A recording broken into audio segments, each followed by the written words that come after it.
Bonjour à tous, c'est Arnaud ASMR et on se retrouve sur une vidéo derniers achats. Alors j'ai plusieurs choses à vous présenter, des Funko Pop, des jeux PS4 et des comics. Mais avant de commencer, les gens qui connaissent un petit peu les mangas et notamment Berserk n'ont pas pu passer à côté de la mort de Kentaro Miura, l'auteur de Berserk. Moi j'aime beaucoup Berserk, comme vous pouvez peut-être le voir dans la bibliothèque qui est derrière, puisque je possède 39 des 40 tomes sortis à ce jour.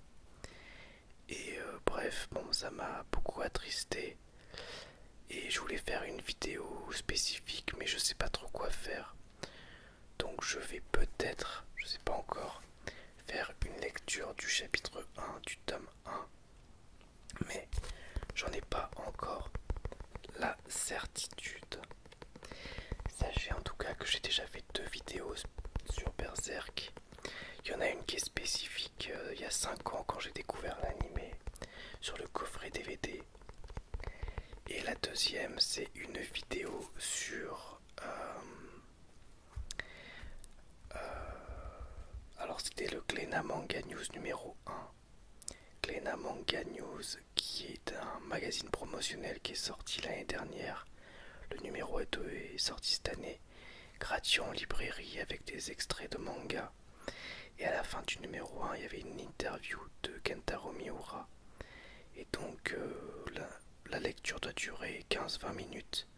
Et c'est assez intéressant. Donc je vous mets le lien des 2 vidéos en description. Et voilà, si ça vous intéresse, et ben, n'hésitez pas à aller voir ça. En attendant, sans doute la lecture du chapitre 1 de Berserk. Chapitre 1 qui se nomme Le guerrier noir. Il y a 90 pages, donc ça fera une bonne petite vidéo. Il porte une épée plus grande que lui. Il est muni d'un bras artificiel en acier. Guts le guerrier est enrobé de feutrine noire. À son passage, déluge de sang et montagnes de cadavres lui font place. Un elfe du nom de Puck le suit après qu'il ait tiré de mauvais draps. Opposant à la force de Guts son bagou, il est entraîné dans son univers d'ultra-violence. Sur son chemin, des hordes de démons. Sa marque quittera-t-il Guts vers sa vengeance? Je vous montre un peu les dessins. Alors c'est le tome 1, donc ça a quand même vieilli par rapport au dessin de Miura actuel. Mais il faut remettre dans son contexte. Le manga a pas mal d'années maintenant. Donc c'est tout à fait normal. Ça restait déjà beau à l'époque. Mais sur les derniers tomes, on est sur des dessins beaucoup plus beaux. Je vous montre une page. Ça restait quand même très cool. Très sympa. Donc voilà. Attristé par la mort de Kentaro Miura. Mais bon, voilà. N'hésitez pas à aller voir ces vidéos si jamais ça vous intéresse. On continue donc avec la vidéo derniers achats. Avec 3 Funko Pop, donc elles sont pas dans leur boîte. Puisqu'elles étaient en exposition. Mais j'ai les boîtes dans le bureau qui est derrière. On a une petite Harley Quinn très mignonne. De Birds of Prey. Vraiment très jolie. Avec la tenue, je crois que c'est Caution Tape, c'est écrit sur la boîte. Donc il y a un gilet un petit peu transparent derrière. Je sais pas si vous voyez bien. Et puis il y a des franges en fait faites avec les Caution Tape, c'est des... Vous savez les bandes que mettent la police aux États-Unis pour pas que les gens passent. Elle a des chaussures dépareillées, les couettes évidemment roses et bleues. Et puis le tatouage Rotten là sur le côté du visage. Des boucles d'oreilles, des bagues, des tatouages sur les jambes aussi. Je sais pas si vous les voyez bien. vraiment très très très jolie. Je la trouve vraiment très belle. Donc ça c'est pour la DC. Parce qu'après j'ai deux Funko Marvel. Donc des Bubblehead. On a Cable qu'on retrouve dans les comics X-Men. Mais aussi Deadpool et Cable et Deadpool. Donc il a un œil jaune, des cicatrices sur son œil blanc, un bras un peu bionique quoi, je sais pas si c'est le bon terme mais robotisé, et un très gros flingue avec le X là de X-Men au niveau de la ceinture. Très très cool. À moins que ce soit la X-Force, mais bon. Alors c'est marrant parce que comme il a le pistolet, je suis tenté de lui bouger le bras comme une figurine d'action, mais on peut pas.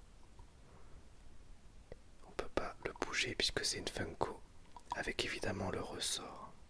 Puisque Marvel c'est Disney et tout ce qui est Star Wars et Marvel en Funko Pop a des ressorts pour éviter que ce soit considéré comme des jouets, tout simplement, sinon ils n'auraient pas le droit de les vendre. Et la troisième, c'est Mister Fantastique, que j'adore aussi. Elle est vraiment très sympa. Donc il a son costume bleu hein, des 4 Fantastiques. Voilà.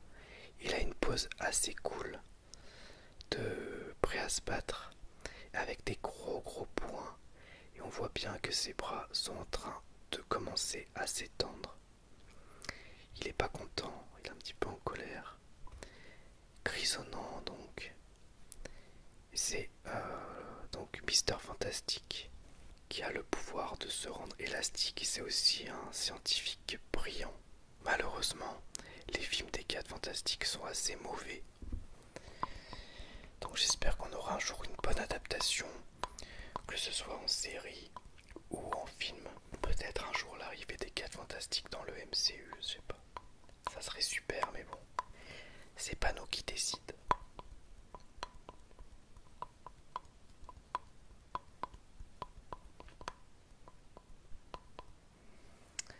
Bref, elles sont très sympas quoi. Donc je les ai eu à Nose pour 6,99€ chacune. Donc ça fait du moitié prix quoi.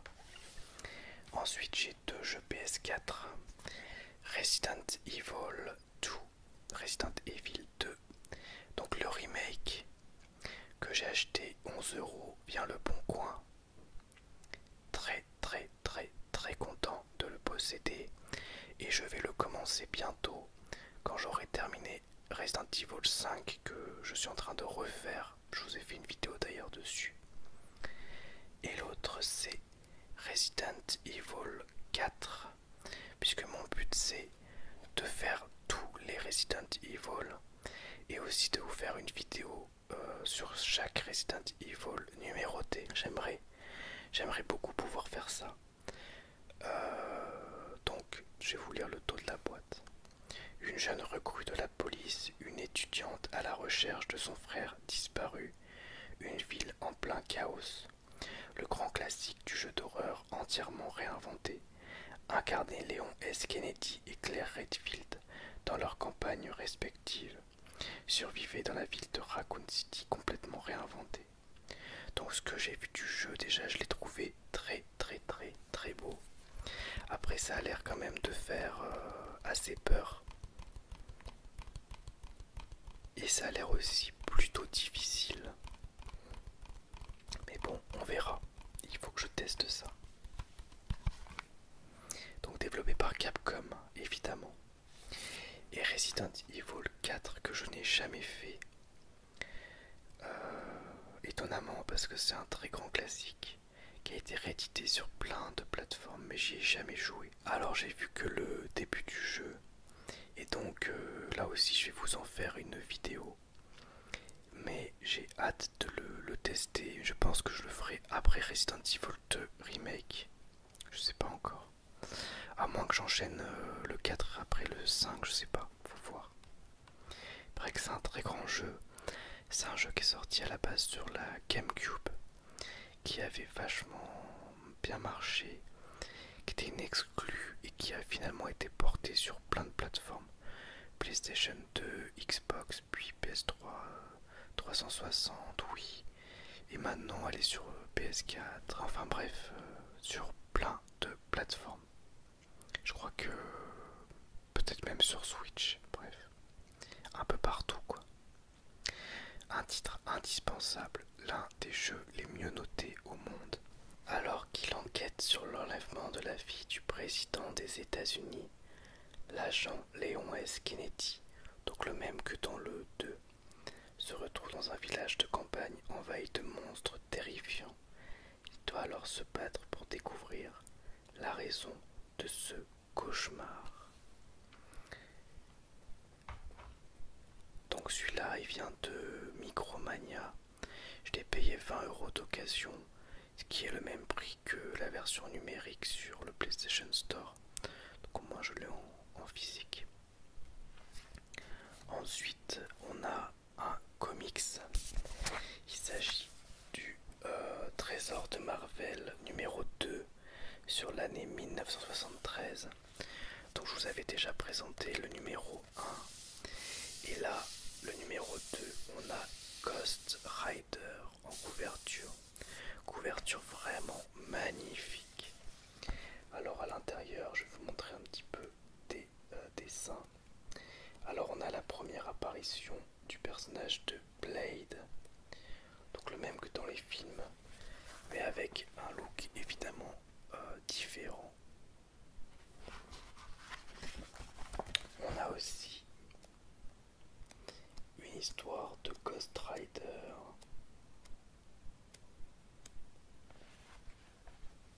Ghost Rider numéro 1, donc personnage qui était déjà apparu auparavant, mais c'est le numéro 1 de sa série attitrée. On a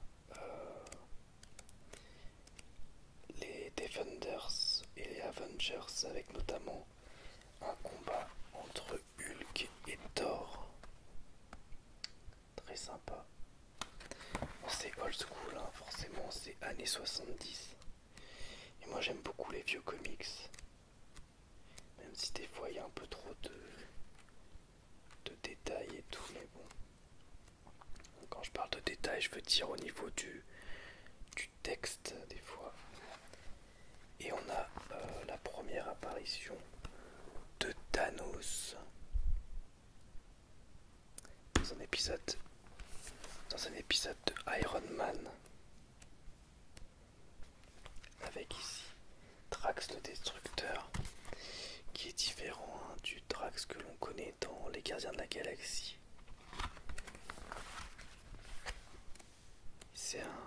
Il est lié à la planète Titan. C'est une création de la planète Titan pour faire face à Thanos.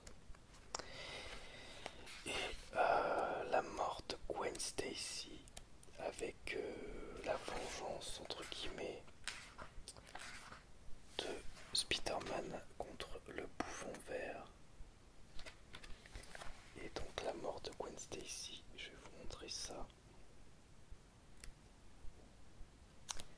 qui est bien triste, voilà, on le voit ici.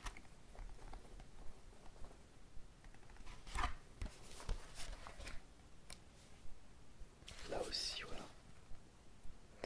Donc ça c'est culte, hein. C'est ultra culte. Voilà. C'est le début du comics d'ailleurs. Donc c'est une anthologie, hein, tout simplement, de grands récits Marvel de 1973, et chaque numéro reprend une année. Donc si ça vous intéresse, j'avais présenté le numéro 1. Je pourrais vous mettre aussi le lien en commentaire de cette vidéo. Et donc c'est un magazine qui se trouve en librairie, mais aussi chez le marchand de journaux. Vous pouvez trouver ça trimestriellement à 7,99 €. Donc là, c'est celui de mai 2021. Et donc, dans 3 mois, il y aura un nouveau numéro. Alors, je sais plus sur quelle année, c'est dans les années 60, mais je sais plus quelle année. Et enfin, on termine avec du comics. J'ai acheté une collection complète des comics Marvel du printemps du comics. C'est des comics comme ça qui sont très beaux parce que déjà ils sont assez fins. Mais en fait, ils sont de très bonne qualité avec des pages en papier glacé. Et c'est vraiment du très beau boulot d'édition pour seulement 5,99€, donc on peut dire 6€. Alors il y a Spider-Man bleu. Je vais vous lire les synopsis. Peter Parker est marié à Mary Jane Watson, et il est heureux. Mais le douloureux souvenir de son premier amour, Gwen Stacy, demeure.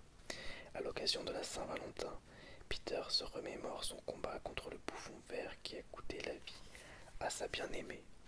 Donc c'est une relecture justement de cet épisode que je vous ai montré juste avant. Donc ça tombe bien. Je vais vous montrer quand même les dessins que je trouve magnifiques. Donc tout bleu au début du comics et après on change de ton. Et ça reste vraiment très très beau. Voilà. Donc une jolie double page. Très sympa. Donc ça c'est le numéro 1. Ensuite on a son ennemi juré, Venom avec Venom Rex. Un mal ancestral s'est réveillé à New York et c'est à Venom de le vaincre. Eddie Brock va vite se rendre compte que l'adversaire en question est intimement lié à son symbiote. Pour trouver de l'aide, va-t-il se tourner vers le mystérieux Rex Strickland qui s'en savoir long sur Venom ou bien vers Spider-Man? Donc les couvertures en plus reprennent toujours le même schéma avec une couleur de fond, le texte, le nom du comics avec le nom du personnage et un dessin du personnage du entre guillemets héros de la saga. Je vais vous montrer les dessins qui sont très très beaux, j'ai adoré. C'est du dessin de comics mais regardez ça, c'est super classe. J'adore. Je vous en montrer un autre. Par exemple, voilà. Franchement, j'adore. Vraiment très sympa. Bon, je vais pas tout vous montrer non plus. Wolverine, les origines que je possédais déjà dans une autre édition que j'aimais pas trop. Donc du coup, très content de l'avoir dans cette jolie édition pas chère. Découvrez les mystères de la jeunesse de Wolverine et les épreuves qui ont fait de lui l'homme qu'il est aujourd'hui.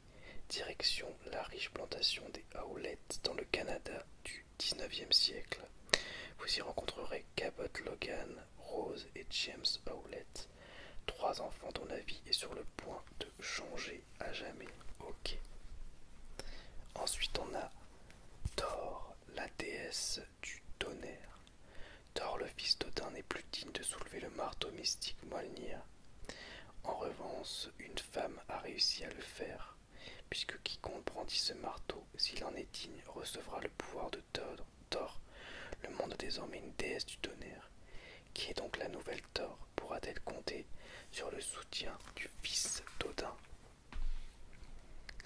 Ensuite, Ultimate, super humain, que je possédais aussi dans une édition que j'aimais pas trop, que j'avais acheté juste pour lire, c'est les éditions Hachette.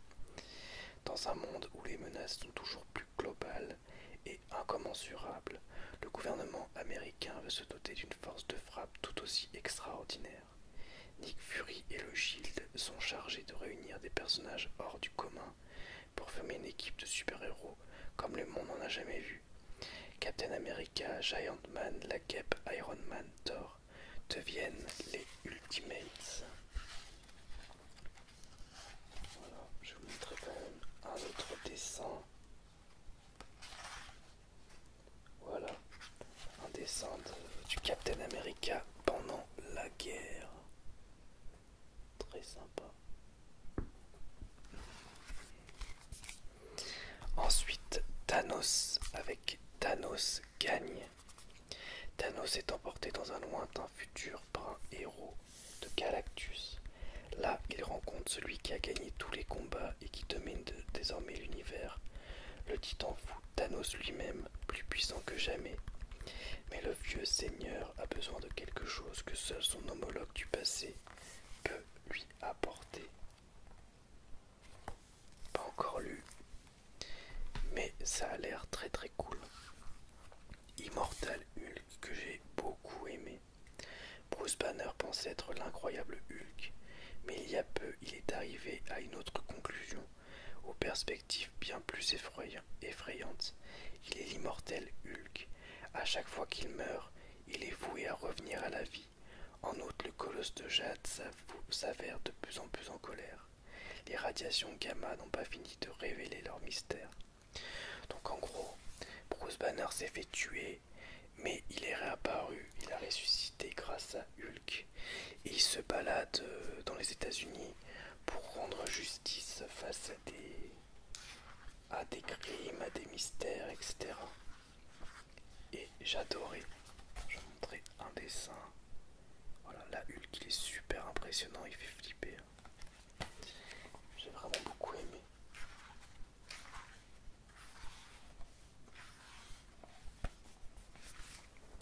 Il en reste 3. On a Captain Marvel, la vie de Captain Marvel.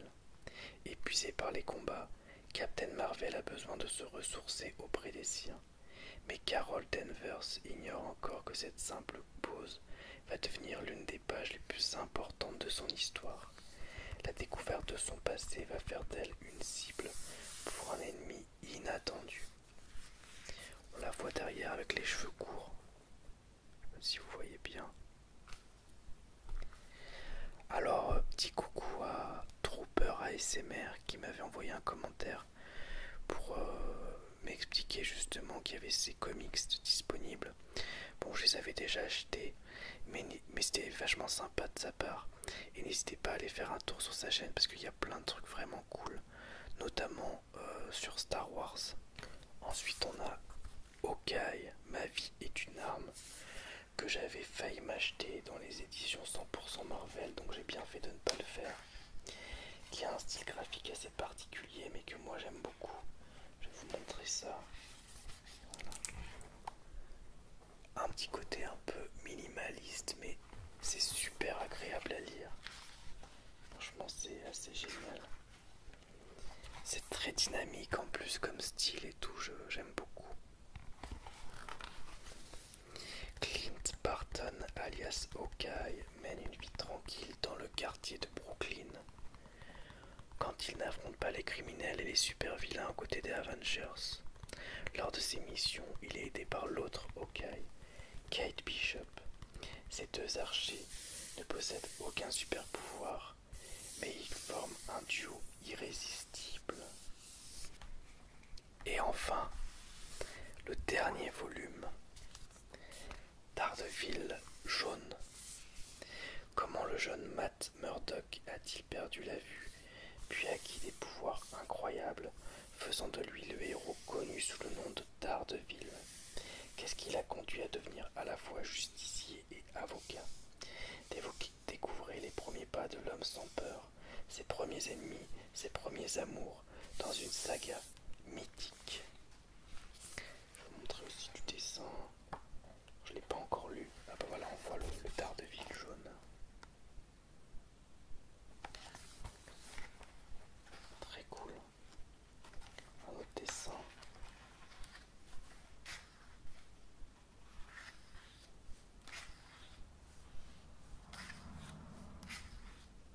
Attendez, je vais vous montrer par exemple. Ah voilà, c'est sympa. Très sympa.